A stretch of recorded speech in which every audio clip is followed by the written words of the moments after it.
Hello दोस्तों, आपका बहुत बहुत स्वागत है आज की इस नई वीडियो में। आज हम देखेंगे यहाँ पे जर्मन विचारक किसके, हेगेल के बारे में, है ना। तो हेगेल एक पाश्चात्य विचारक है, बहुत महत्वपूर्ण इनका जीवन काल रहा है। इनके बारे में अब आज हम क्या करेंगे, देखने की कोशिश करेंगे, है ना। तो मैंने पहले ही बताया हेगेल क्या थे, एक जर्मन विचारक थे, है ना, जो सिर्फ राज्य की बातें करते हैं ना, राज्य को महत्वपूर्ण मानते हैं, और व्यक्ति क्या करते हैं, व्यक्ति को गौण मानते हैं ना। राज्य महत्वपूर्ण है, राज्य है तो व्यक्ति है, यदि राज्य ही नहीं तो व्यक्ति कोई अस्तित्व ही नहीं होता। ऐसा कौन बोल रहे हैं, हेगेल बोल रहे हैं। इनका जन्म कब हुआ था, 1770 से 1830 तक के, है ना। मतलब देखो यहाँ पे 1770 में 30 जोड़ दोगे तो 1800 आ जाएगा, और 1831 या 30 में से 30 माइनस कर दोगे तो 1800 आ जाएगा। मतलब बीच में 1800 अपने को लेना है। तो ऐसे करके अपने को डेट क्या हो जाएगी, याद हो जाएगी, है ना। तो डेट भी अपने क्या याद हो गई, हेगेल कहाँ के, जर्मन के मैंने बोला, और राज्य की बातें करते हैं, व्यक्ति को गौण मानते हैं। चलो इतना मोटा मोटा अपने समझ में आ गया है ना। तो आगे देखते हैं यहाँ पे इनका जन्म कहाँ हुआ था। मैंने पहले बताया 1770 जर्मनी स्टुटगार्ट में इनका जन्म हुआ था, ठीक है। अब यहाँ पे हेगेल जर्मन आदर्शवादी परंपरा से क्या थे, प्रभावित थे, है ना। हेगेल क्या थे, यहाँ पे आदर्शवादी विचारक हैं। हेगेल कौन है, आदर्शवादी विचारक हैं। जर्मनी के आदर्शवादी परंपरा से प्रभावित कौन थे, हेगेल थे। तो यहाँ पे आदर्शवाद कहाँ से है भाई, आदर्शवाद के जो महान पुरोधा है यहाँ पे, और जर्मन के प्रसिद्ध आदर्शवादी विचारक का नाम क्या, कांट है ना।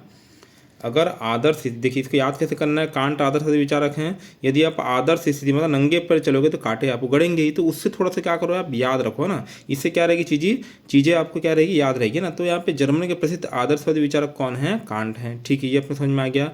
कांट की रचना क्या हो जाएगी, the critique of pure reason, है ना। 1781 में इनकी रचना आई थी यहाँ पे, है ना, the critique of pure reason, है ना, 1781। तो कांट से कहीं ना कहीं यहाँ पे हेगेल को प्रभाव मिला यहाँ पे, और वो क्या हो गए, यहाँ पे आदर्शवादी विचारधारा से क्या हो गए, ओतप्रोत हो गए, है ना। तो यहाँ पे हेगेल के गुरु बोल सकते हैं, आदर्शवादी विचारक के फॉर्म में यहाँ पे उनके गुरु कौन है, कांट हैं। इसके अतिरिक्त यहाँ पे फिक्टे, है ना, और सेलिंग, है ना। तो यहाँ फिक्टे और सेलिंग को भी अपने को याद रखना है, ये भी यहाँ पे महान आदर्शवादी विचारक थे। कांट के अलावा क्या बोला मैंने यहाँ पे, फिक्टे और सेलिंग, फिक्टे और क्या बोला मैंने यहाँ पे, सेलिंग, है ना। तो पहले कांट हो गया, फिक्टे हो गया, सेलिंग हो गया, और क्या हो जाएगा अपने, हेगेल हो जाएगा। तो इतना अपने क्या रखना है, आदर्श विचारकों को याद रखना है ना। अब देखिए यहाँ पे हेगेल पर जर्मन कवि हर्डर, है ना, हर्डर यहाँ पे इनके विचारों का बहुत ज़्यादा प्रभाव पड़ा। ये हर्डर बहुत बड़े वहाँ के क्या थे, बोलना चाहिए, जर्मन के कवि थे। इनका प्रभाव हेगेल पर भी पड़ा, और इनका प्रभाव हिटलर पर भी पड़ा। देखो सब ह से चालू हो रहा है ना, हर्डर, हेगेल और हिटलर। तो यहाँ बोलना चाहिए कि जो हर्डर जो कवि थे, इनका प्रभाव किसके ऊपर पड़ा, हेगेल के ऊपर ही पड़ा, और हिटलर के ऊपर ही पड़ा। मतलब इनके कवि, है ना, जो महान कवि थे, इन्होंने क्या बताया था उसके बारे में आगे देखते हैं। हर्डर के अनुसार, वेरी इंपॉर्टेंट, है ना, हर्डर ने क्या बोला था कि इनका प्रभाव यहाँ पे हेगेल पे पड़ गया और हिटलर पे पड़ गया। तो हर्डर के अनुसार क्या होगा, जर्मनी आरंभ से ही राज्य रहा है, फिर यहाँ राज्य आ गया। जर्मनी क्या है, आरंभ से ही राज्य रहा है, और जर्मनी राष्ट्र की, है ना, और जर्मन राष्ट्र की आत्मा, है ना। मतलब यहाँ पे जर्मन क्या है, यहाँ पे जर्मनी जो है प्रारंभ से ही राज्य रहा है, और यही इसकी क्या बोलना चाहिए, यहाँ पे राष्ट्र की आत्मा है। मतलब स्वयं को जर्मनी क्या है, यहाँ पे स्वयं में राज्य है। मतलब यहाँ पे राज्य को ज़्यादा इंपॉर्टेंट दे रहा है, व्यक्ति महत्वपूर्ण नहीं है भाई। यहाँ पे जर्मनी में उस समय तत्कालीन व्यवस्था में, आदर्शवादी व्यवस्था में व्यक्ति महत्वपूर्ण नहीं था, राज्य महत्वपूर्ण था, है ना। हिटलर के भाषणों में राज्य का ज़्यादा प्रभाव झलकता था, और व्यक्ति को गौण मानता था वो, जब क्योंकि पहले राज्य है, पहले देश है, पहले देश प्रेम होना चाहिए। अगर देश प्रेम है, देश बचाए, तो इंसान वहाँ के या व्यक्ति वहाँ के ऑटोमेटिक क्या हो जाएंगे, सुरक्षित रहेंगे या फिर बच जाएंगे, है ना। तो ये मतलब आत्मा, है ना, इसे क्या बोल रहे हैं, राज्य को आत्मा बोल रहे हैं, जो स्वयं को राज्य के रूप में क्या करना चाहती थी, संगठित करना चाहती थी। ठीक है भाई, यहाँ पे मतलब राज्य बोल रहे हैं, और यहाँ पे व्यक्ति को गौण या फिर, है ना, छोटा मान रहे हैं एज कम्पेयर टू राज्य, है ना। अब देखिए यहाँ पे जर्मन, है ना, जर्मन उस समय क्या था, स्वार्थवाद और प्रांतीयतावाद का शिकार था। जर्मन मतलब यहाँ पे जर्मन में किसका शिकार था, स्वार्थवाद और प्रांतीयवाद का शिकार था। और जर्मन पे सभी लोग क्या लगा के बैठे थे, आग गड़ा के बैठे थे, क्योंकि जर्मनी को ब्रिटेन, फ्रांस और स्पेन सभी क्या करना चाहते थे, है ना, इसके ऊपर कब्जा करना चाहते थे, है ना। तो पहले विश्व युद्ध, है ना, जो फर्स्ट वर्ल्ड वार हुआ था, उसके बाद आप देखते हैं कि यहाँ पे जर्मनी को क्या कर लिया गया था, यहाँ पे छिन्न भिन्न कर दिया गया था, और उसकी क्या कर लिया गई थी, यहाँ पे जर्मनी को सभी ने क्या कर लिया था, अपने अपने मिला लिया था, है ना। जिसको जो पार्ट अच्छा लग रहा था अपने में क्या करते जा रहा था, शामिल करते जा रहा था, और यही चीज़ हिटलर को बेकार लगी थी, और उन्होंने द्वितीय विश्व युद्ध में क्या किया था, इसका बदला लिया था ना। तो ये हो गया भाई यहाँ पे। अब देखिए राज्य है ना, अब राज्य क्या है, यहाँ पे बार बार राज्य की बातें की जा रही है, तो राज्य है क्या, तो देखिए राज्य क्या है यहाँ पे, राज्य व्यक्ति ज़्यादा महत्वपूर्ण है। यदि राज्य है तभी व्यक्ति का अस्तित्व है, व्यक्ति मात्र का अस्तित्व है। यदि राज्य ही नहीं तो व्यक्ति का अस्तित्व क्या हो जाएगा, खतरे में पड़ जाएगा ना। राज्य की प्रकृति क्या है बोल रहा है यहाँ पे, आंगिक है। राज्य की प्रकृति कैसे, अंग के जैसे है ना। कैसी है राज्य की प्रकृति, अंग के जैसे है। राज्य धरती पर ईश्वर क्या है, राज्य धरती पर ईश्वर क्या है, अवतार है ना। मतलब यहाँ पे यह व्यक्ति अवतार नहीं ईश्वर का, राज्य अवतार है धरती पर ईश्वर का, है ना। राज्य क्या है, नैतिक संकल्पना है। अब तारे को फूल बनते जाएंगे। राज्य क्या है, ईश्वर का अवतार हो गया। राज्य नैतिक संकल्पना हो गई, है ना। राज्य स्वयं का व्यक्तित्व है ना, राज्य क्या है, स्वयं का व्यक्तित्व है। राज्य स्वयं साध्य या फिर क्या बोल रहा है यहाँ पे, लक्ष्य है, ठीक है, ये भी बोल रहा है। और राज्य का मूल कार्य है ना, राज्य का मूल कार्य क्या है, राज्य का मूल कार्य है नागरिक समाज को नैतिक निर्देश देना। राज्य का मूल कार्य क्या है, नागरिक समाज को नैतिक निर्देश देना। मतलब क्या कर रहा है यहाँ पे, ये नागरिक समाज क्या कर रहा है, निर्देशित कर रहा है। और राज्य निर्देशन अनुसार ही नागरिक समाज क्या कर रहा है,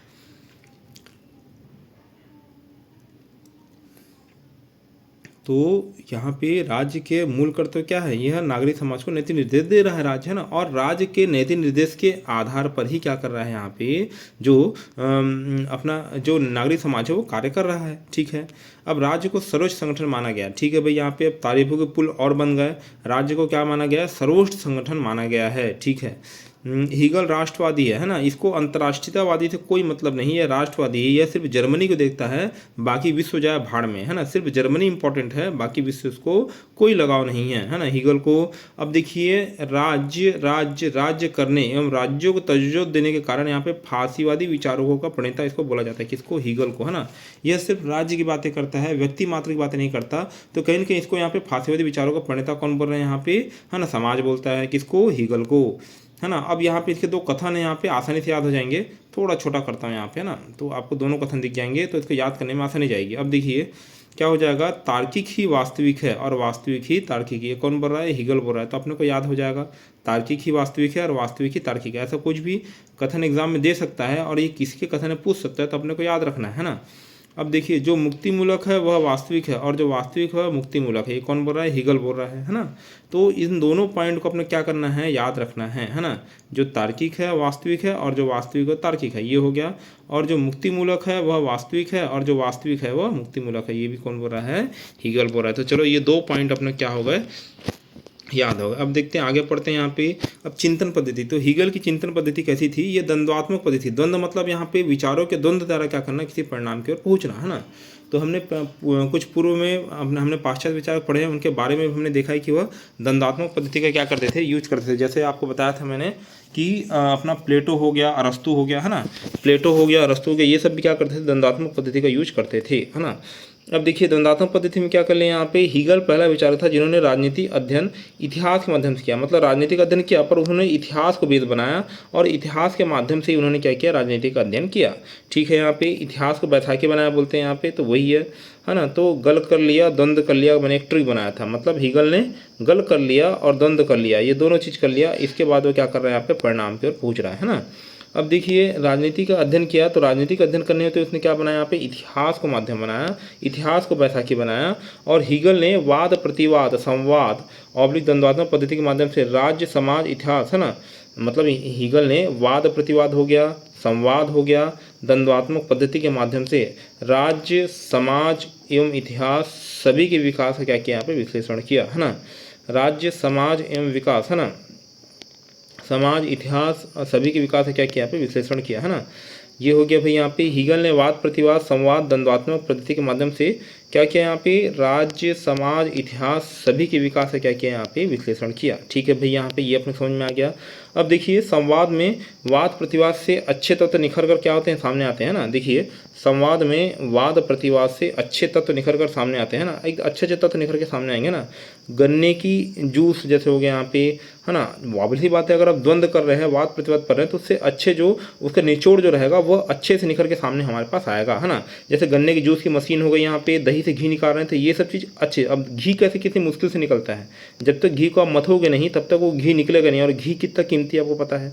गन्ने का जूस मीठा लगता है, तो अगर गन्ने के जूस आप क्रश करोगे तब उससे जूस निकलेगा। तो वैसी बात बोल रही है, जो द्वंद्वात्मक प्रक्रिया है, द्वंद्ववाद है, इसके माध्यम से अपन क्या करते हैं, विचारों का द्वंद्व होता है और उसके बाद हम क्या करते हैं, वास्तविक रूप से एक यहाँ पे अंतिम लक्ष्य या अंतिम निष्कर्ष की ओर पहुँचते हैं, जो समाज के लिए क्या होता है, हितकर होता है ना।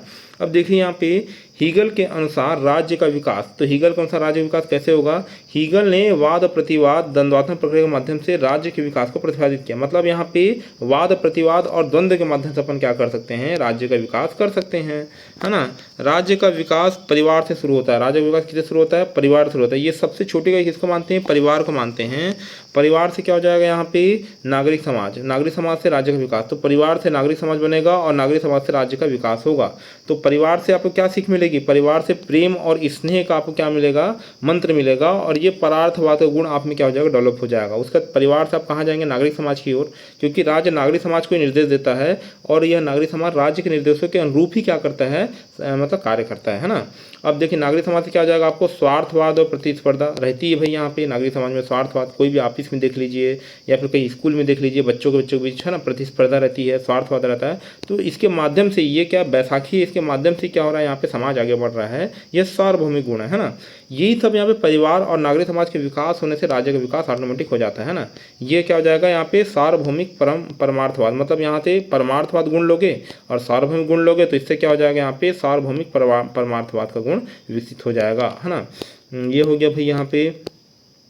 उसका देखिए यहाँ पे नागरिक समाज की संकल्पना, है ना। नागरिक समाज की संकल्पना क्या बोल रहा है यहाँ पे, हीगल ने नागरिक समाज एवं राज्य के मध्य स्पष्ट विभाजन किया। मतलब नागरिक समाज और राज्य एक नहीं है, ये अलग अलग है ना।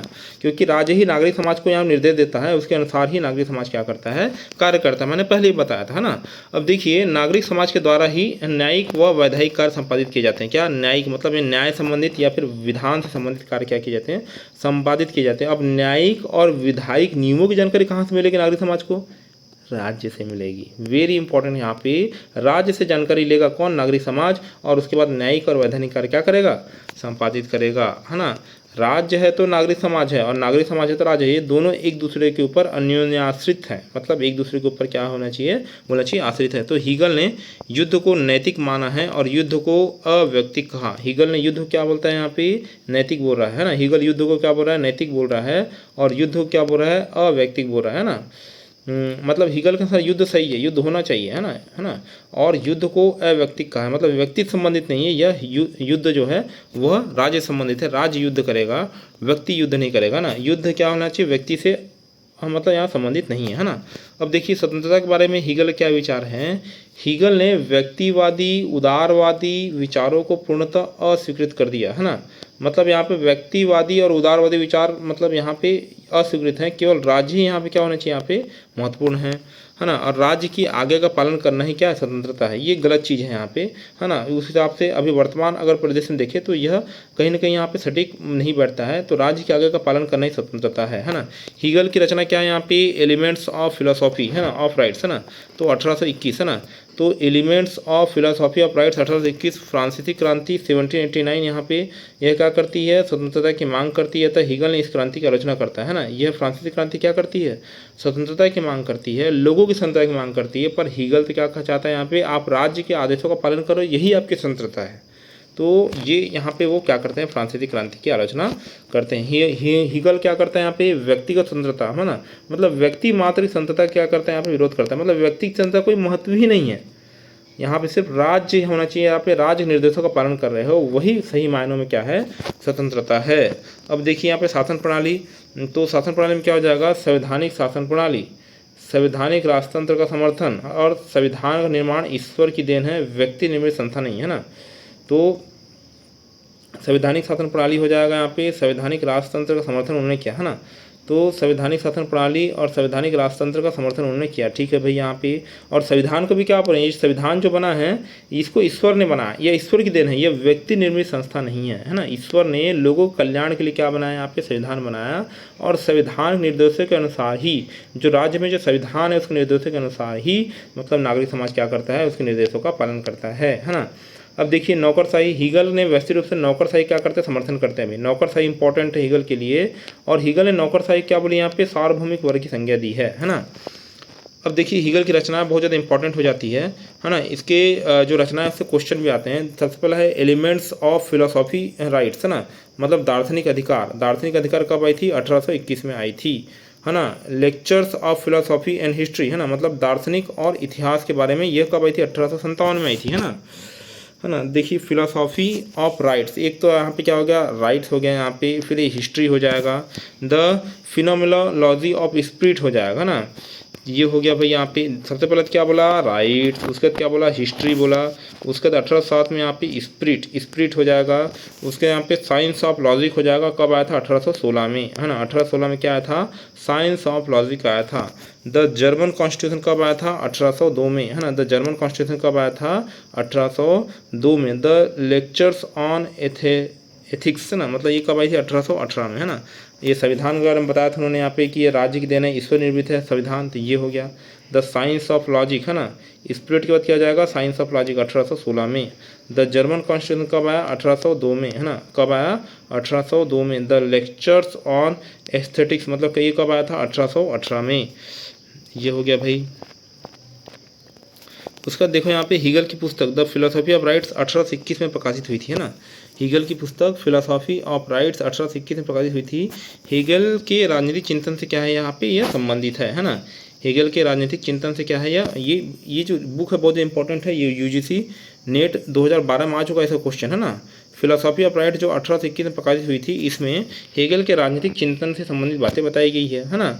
कानून, राजनीति और नैतिकता संबंधी विचारों को उन्होंने क्या क्या उनके विचार रहे हैं इन तथ्यों के ऊपर, वो इसके बारे में इसके बुक में बताया गया है। इसमें नागरिक समाज, है ना, मतलब नागरिक समाज और राज्य के बीच अंतर को स्पष्ट किया गया है ना। अतः अन्य आदर्शवादियों की तरह हीगल ने भी राज्य को नैतिक सत्ता माना है। राज्य क्या है, नैतिक है। कौन, किसके हिसाब से, यहाँ पे अपना कांट हो गया, है ना, और फिक्टे हो गया, ये सब आदर्शवादी विचारक, तो उन विचारकों की तरह ही यहाँ पे बोलना चाहिए। हीगल ने किसको, है ना, राज्य को क्या माना है, नैतिक सत्ता माना है ना। राज्य क्या माना है, नैतिक सत्ता माना है ना। तो वीडियो में आशा करता हूँ कि वीडियो आपको समझ में आया होगा। तो हीगल बहुत ज़्यादा महत्वपूर्ण विचारक हैं, तो इनको बारे में एग्जाम में बहुत सारे क्वेश्चंस आते हैं, ना। तो मैं पुनः आशा कर रहा हूँ कि वीडियो आपको समझ में आया होगा। वीडियो बनाने का आपको बहुत बहुत धन्यवाद। आपका दिन क्या हो, शुभ हो।